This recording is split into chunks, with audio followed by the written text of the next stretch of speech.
الإنسان حين من الدهر لم يكن شيئا مذكورا إنا خلقنا الإنسان من نطفة أمشاج نبتليه فجعلناه سميعا بصيرا إنا هديناه السبيل إما شاكرا وإما كفورا إنا أعتدنا للكافرين سلاسل وأغلالا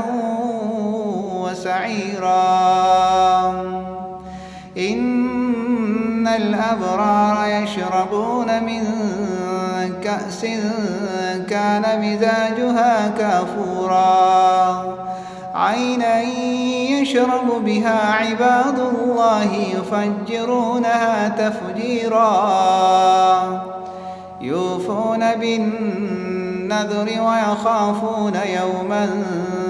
كان شره مستطيرا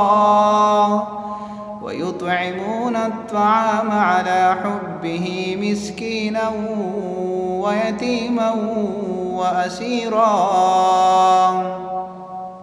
إنما نطعمكم لوجه الله لا نريد منكم جزاء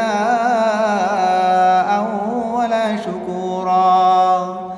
إنا نخاف من ربنا يوما عبوسا قمطريرا فوقاهم الله شر ذلك اليوم ولقاهم نضرة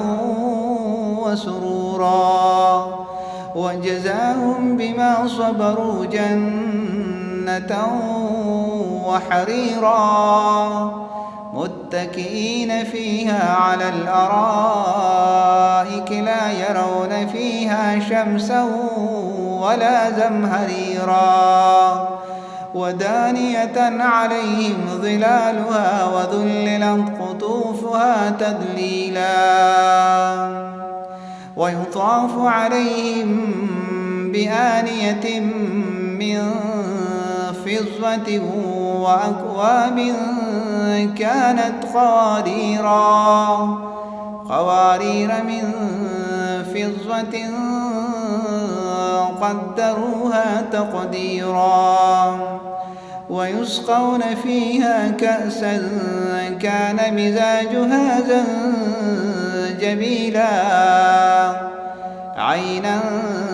فيها تسمى سلسبيلا ويطوف عليهم ولدان مخلدون إذا رأيتهم حسبتهم لؤلؤا منثورا وإذا رأيت ثم رأيت نعيما وملكا كبيرا.